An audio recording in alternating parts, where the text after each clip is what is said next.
किस लेवल तक अब आप खेल के आए हैं और अभी क्या? हाल ही में स्टेट खेल कर आया हूँ। स्टेट में मेरा ब्रॉन्ज मेडल है। मैं सोचा कि स्टडी अपनी अच्छे से ठीक कर लूँ, पर स्टडी में भी मन नहीं लगता था और गेम में तो बचपन से अभी मेरा मतलब स्टेट में गोल्ड आया है मेरा। और यूपी की टीम से था मैं। नेशनल अभी खेल के आया हूँ मैं। जैसे कैसे सोचा कि मेरे को बॉक्सिंग ही करना है? वो बोलते हैं कि अरे चेहरा बिगड़ जाएगा, ये हो जाएगा, हाँ। कोई मतलब बहुत चीज़ें आती हैं बीच में, फाइनेंशियल इशू। इन फ्यूचर यही है, इंडिया को रिप्रेजेंट करना है। अच्छा, क्या कारण रहा कि आप नेशनल लेवल तक पहुंच के रुक गए और यहीं पे आप कोच बन गए? एक और सवाल रहेगा, जो इन लोग का ग्लव्स होता है वो क्या साइज के हिसाब से मिलता है या वेट के हिसाब से? नमस्कार, मैं अश्विनी श्रीवास्तव, आप देख रहे हैं महाराजगंज एक नई सोच। आज मैं आप के साथ एक ऐसी चर्चा करने जा रहा हूं, एक ऐसे विषय पर चर्चा करूंगा जो आप लोगों ने अभी तक सुनी तो होगी, लेकिन सच्चाई इसमें कहीं ना कहीं आपको साफ तौर पे नज़र आएगी। हमारे साथ पर्दे में आप देख पा रहे होंगे कि कुछ लोग मौजूद है। ये हमारे साथ बॉक्सिंग के कोच हैं और ये जो लड़के आप सामने तस्वीरों में देख पा रहे होंगे, कुछ लोग स्टेट लेवल पे खेल के आए हैं बॉक्सिंग और कुछ लोग नेशनल लेवल पे बॉक्सिंग खेल के आए हैं। तो इन लोग से सारी चीज़ें जानने का प्रयास करेंगे, कई चीज़ों पे बात करेंगे। कैसे हैं? हाँ, hello sir, my name is Vijendra Patil. हाँ। ये अभिनव तिवारी हैं जो नेशनल खेल के अभी तुरंत आए हैं। हाँ, ये इनका स्टेट में अभी ब्रॉन्ज मेडल है। ये सभी बच्चे नेशनल खेले हुए हैं, ये भी नेशनल खेले हुए हैं। हाँ, मैं खुद 4 बार ऑल इंडिया नेशनल चैम्पियनशिप खेला हुआ हूँ। मैं इन लोगों को ट्रेनिंग देता हूँ। अच्छा। हाँ, स्टेडियम में अपने यहाँ। अच्छा, कैसे सर ये दौर शुरू हुआ ट्रेनिंग देने का और कैसे खेलने का दौर आपका शुरू हुआ? बेसिकली सर, यहाँ पे पहले जब मैं बॉक्सिंग शुरू हुआ था तो मेरे बहुत सीनियर लोग थे जो हमको कराते थे, सिखाते थे। फिर उनके दिशा निर्देशन में मैं करने लगा। फिर उसके बाद लोग जॉब पा गए, इधर उधर साई सेंटर में कई लड़के मेरे साथ चले गए। उसके बाद बच्चों को जूनियर कराने वाले कोई हाइयर नहीं था। उसके बाद मैं अपने साथ प्रैक्टिस करते करते भी इन लोग को ट्रेनिंग देने लगा। तो फिर उसमें से कई बच्चे ऐसे हुए कि जो हॉस्टल में चले गए। स्पोर्ट हॉस्टल में होने के बाद वो वहीं से कई बच्चे साई सेंटर में चले गए हैं। तो ये सिलसिला ऐसे चलता रहा हम लोगों का। ऐसे करके अब ये सब बच्चे देखे नेशनल खेल रहे हैं अपना। अच्छा, क्या कारण रहा कि आप नेशनल लेवल तक पहुंच के रुक गए और यहीं पे आप कोच बन गए? इसमें सर इंजरी बहुत हो जाता है। अच्छा। हाँ, मेरा ये दिक्कत रहा कि हमको इंजरी बहुत हो गई। मेरा दांत भी थोड़ा नकली है, एक टूट गया था। वो ट्रायल के समय में एयरफोर्स का मैं ट्रायल दे रहा था, उसी मेरे दांत पे लग गया था। फिर मेरे उंगली में भी बार चोट लग गया। इसी वजह से इंजरी के चक्कर में मेरा थोड़ा सा ये बैक हो गया मैं गेम में। हाँ। अच्छा, एक मेरा सवाल रहेगा आपसे कि नीला और लाल, इसमें मैं जैसे देखता हूँ कि कपड़ा जो नीला और लाल ही क्यों होता है ये? सर, ये कॉर्नर बनाया गया है कि पता चले बच्चों को, खिलाड़ियों का कि कौन सा ये ब्लू और ये एंथेटिक कलर के नाते इनको ब्लू और रेड कर दिया गया है। ये आराम से बच्चों को पता चलता कॉर्नर में इनका ब्लू कॉर्नर है, इनका रेड कॉर्नर है। इसके लिए बनाया गया है। इसमें कोई वो नहीं है, लेकिन जानने के लिए शुरू से आता आया है, इसके लिए बनाया गया इसको कि ब्लू और रेड कॉर्नर। और एक और सवाल रहेगा, जो इन लोग का ग्लव्स होता है वो क्या साइज के हिसाब से मिलता है या वेट के हिसाब से? ये साइज़ के हिसाब से मिलता है। जैसे कि हैवी वेट के लड़के हैं उनको ग्लव्स 12 इंच का मिलता है। अच्छा। और जो कम वेट के लड़के हैं उनको 10 इंच का ग्लव्स दिया जाता है कि इंजरी मतलब जो भी टूर्नामेंट कराया जाता है बॉक्सिंग में, ये कोशिश रहती है ऑर्गेनाइजर की कि कम से कम लोगों को चोट लगे, छाती कम से कम पहुँचे। इसलिए उनके हिसाब से, बच्चों के हाथ के हिसाब से, माने कि जो जूनियर सब जूनियर बच्चे हैं उनको हेडगियर भी लगाया जाता है। सीनियर में जो कि हेडगियर हट गया है, जो हेडगार्ड होता है सर पहना जाता है, वो हट गया सीनियर में। लेकिन जो जूनियर बच्चे हैं लड़कियों का, उन सब में हेडगियर का भी इस्तेमाल किया जाता है कि इनको इंजरी ना होने पाए। अच्छा, कारण क्या रह जाता है कि जो बच्चे नेशनल लेवल तक खेल के रुक जाते हैं और उससे आगे नहीं बढ़ पाते, उसका सबसे बड़ा कारण क्या हो जाता है? इसका बेसिक कारण ये है ना कि सर इसमें थोड़ा डाइट भी मेंटेन करना पड़ता है बच्चों को। परिवार का सपोर्ट बहुत ज़्यादा आवश्यक होता है। इनको पढ़ाई का भी बोझ होता है, पढ़ाई भी करना होता है। अब ये देखिए, बच्चे तो अभी अपने यहाँ बहुत ज़्यादा निकल जाते, पूरा मंडल में, महाराजगंज में अपने मंडल में आता है। लेकिन जब 2-3 साल से इधर बच्चों का पूरा खेल ही चौपट हो गया है कोरोना के चक्कर में। मान लीजिए कि पढ़ाई तो बच्चों का हो गया ऑनलाइन, लेकिन प्रैक्टिस कैसे ऑनलाइन कर पाएंगे बॉक्सिंग का? हो नहीं, संभव नहीं है। इसी के चक्कर में कई बच्चे टूर्नामेंट नहीं खेल पाए, टूर्नामेंट ऑर्गेनाइज नहीं हुआ, बच्चे पीछे रह गए हैं। ये एक कारण और भी है, कई बच्चे तो आते हैं प्रैक्टिस करने के लिए कि चलेंगे भाई प्रैक्टिस करेंगे, वो अपने पढ़ाई से भागने के लिए आते हैं कि हम ग्राउंड में आएंगे प्रैक्टिस करेंगे, फिर घर पे कोई बोलेगा नहीं पढ़ने के लिए, हम कह देंगे हम खेलने के, उनका ना खेलने में लगता है ना पढ़ाई में लगता है, बस वो टाइम पास के लिए कर रहे हैं। तो बच्चों को हम ऐसे बच्चों को ये कहेंगे कि वो अपना फोकस कैरियर बनाने में लगाएं, ताकि घर वाले भी खुश रहें, सपोर्ट करें। ये नहीं कि टाइम पास करने के लिए वहाँ कहेंगे हम स्टेडियम जा रहे हैं प्रैक्टिस करने के लिए, यहाँ पे इधर उधर निकल गए, हम मन से प्रैक्टिस नहीं कर रहे हैं। ऐसे बच्चों के चक्कर में परिवार वाले बच्चों अपने बच्चों को भेजते भी नहीं हैं। कारण कहीं ना कहीं ये भी एक बड़ा कारण है।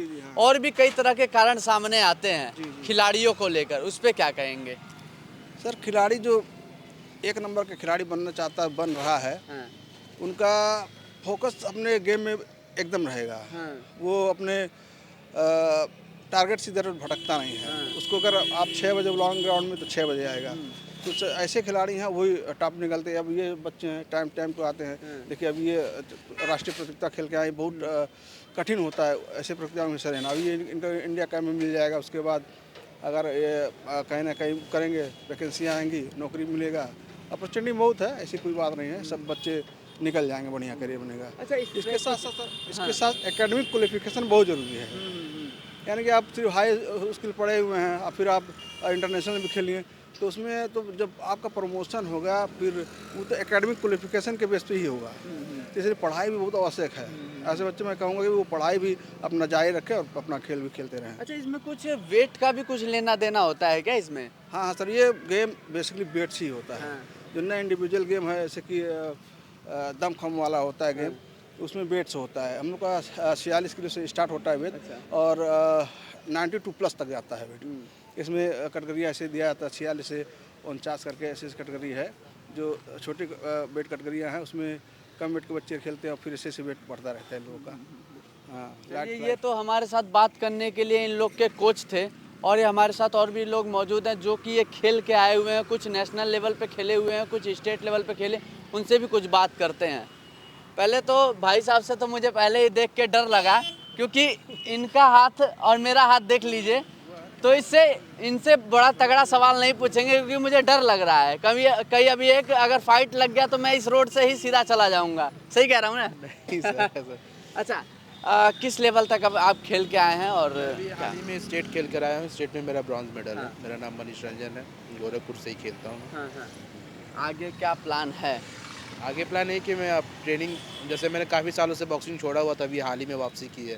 तो अभी मैं अपनी ट्रेनिंग करूँगा, अपनी फिजिक को सही करूँगा और अगले साल नेशनल खेलने का, उसमें मेडल लेने की पूरी कोशिश करूँगा। कारण क्या रह जाता है? अभी आपने बताया कि मैंने छोड़ दिया था, कारण क्या था इसका? इसमें मेरा वो मतलब मेरा पर्सनल रीज़न था कि मैं वो एक तो 3 साल कोविड हो गया, ऊपर से मेरा इंटरेस्ट धीरे धीरे लूज़ हो रहा था गेम से। फिर वापस इंटरेस्ट आया। मेरे फेलो पार्टनर जो बॉक्सिंग के हैं उन्होंने बहुत हेल्प की कि आप वापस आइए, वापस ट्रेनिंग शुरू करिए गेम के लिए। तो मतलब ऐसा कोई मेरी स्थिति बुरी नहीं थी, बस ये था कि मेरा मन जो है थोड़ा गेम से थोड़ा जैसा कि सर ने बताया कि पढ़ाई लिखाई की वजह से, तो ऐसा तो कुछ नहीं कि बीच में मन आ गया कि मुझे पढ़ाई लिखाई करना है, फिर बीच में सोचा कि स्टडी अपनी अच्छे से ठीक कर लूँ, पर स्टडी में भी मन नहीं लगता था और गेम में तो बचपन से मन लगता था। पर जब 2-3 साल जो है छोड़ने की वजह से फिजिक भी थोड़ी गड़बड़ हो गई और गेम भी थोड़ा ख़राब हो गया। तभी कोशिश में हूँ कि अच्छा गेम कर पाऊँ, अच्छे से वापस कर पाऊँ, ट्रेनिंग अपनी वापसी करूँ अच्छे से। चलिए, मेरी शुभकामनाएं हैं आप लोगों के लिए, आप लोग आगे बढ़ें। क्या नाम है, कैसे है? सर अभिनव तिवारी, यहीं से गोरखपुर से हूँ मैं। अभी मेरा मतलब स्टेट में गोल्ड आया है मेरा। अच्छा। और यूपी की टीम से था मैं, नेशनल अभी खेल के आया हूँ मैं जस्ट कुछ दिन पहले शिलोंग में। अच्छा, तो शिलोंग में आप खेल के आए हैं नेशनल लेवल, यानी गोल्ड मेडलिस्ट। तो मतलब इसका श्रेय आपको कैसे मिला? आपने कैसे सोचा कि मेरे को बॉक्सिंग ही करना है? सर मैं पहले ताइक्वांडो सीखता था। अच्छा। मतलब जैसे स्कूल में शो ऑफ करने के लिए वगैरह, बस ऐसे मज़े के लिए। फिर मुझे लगा कि अब मुझे अच्छा लगने लगा। फिर उस टाइम पे मुझे लगा कि हाँ कंटिन्यू कर सकता हूँ मैं इसको। तो बस इसे करता गया। फिर मैं हरियाणा चला गया। हाँ, फिर मतलब कुछ साल वहाँ पे रहा। फिर मैं वापस यहाँ पे आया, तो मुझे इंटरेस्ट आ गया इसमें। अच्छा, मतलब आपको इंटरेस्ट आया इसलिए आपने। बीच में कोई ऐसा समय बताइए जो आपको लगा कि मुझे करना भी चाहिए, नहीं भी करना चाहिए। कई लोग जब आगे बढ़ते हैं ना, तो बहुत लोग टांग खींचने वाले रास्ते में आ जाते हैं, तो इसके लिए क्या कहेंगे? सर मेरे घर के पास ही है कई, मतलब वो बोलते हैं कि अरे चेहरा बिगड़ जाएगा, ये हो जाएगा। कोई मतलब बहुत चीज़ें आती हैं बीच में, फाइनेंशियल इशू, बहुत चीज़ें आती हैं बीच में। बट आपको करना है नहीं करना है वो आप पे है।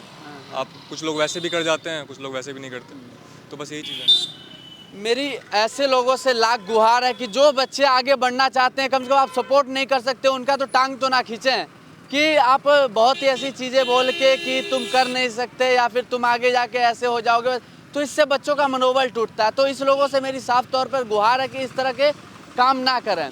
अच्छा, घर से सपोर्ट मिलता है क्या? सर घर से सपोर्ट तो पूरा मिलता है, हाँ। बट फाइनेंशियली थोड़ा सा वो दिक्कत हो जाती है। वो तो सबकी होती हैं, वो तो कोई वो नहीं है, बट हाँ सपोर्ट पूरा मिलता है क्योंकि उन्होंने देखा कि मतलब हाँ ये कर सकता है, इंटरेस्ट इसका भी देखा, तो फिर सपोर्ट करते हैं पूरा। अच्छा, जब आप नेशनल लेवल पे आप खेलने जा रहे थे तो बीच में ऐसा कुछ हुआ था क्या कि मतलब रोका गया या फिर कुछ कि यहाँ नहीं जाना, ऐसा कुछ हुआ था क्या? नहीं ऐसा घर से तो बिल्कुल नहीं है ऐसा कुछ कि मतलब लोग सपोर्ट बहुत ज़्यादा करते हैं कि मतलब हाँ जा रहे हो तो और अच्छा करके आना, हाँ मतलब और अच्छा अपना बेस्ट देना, ऐसा घर से पूरा सपोर्ट है। तो इन फ्यूचर क्या प्लान है? इन फ्यूचर यही है, इंडिया को रिप्रेजेंट करना है, अच्छा, हाँ इंटरनेशनल के लिए और वर्ल्ड चैंपियन बनना है, बस यही है प्लान तो। ये शुभकामनाएं हैं। कैसे हैं?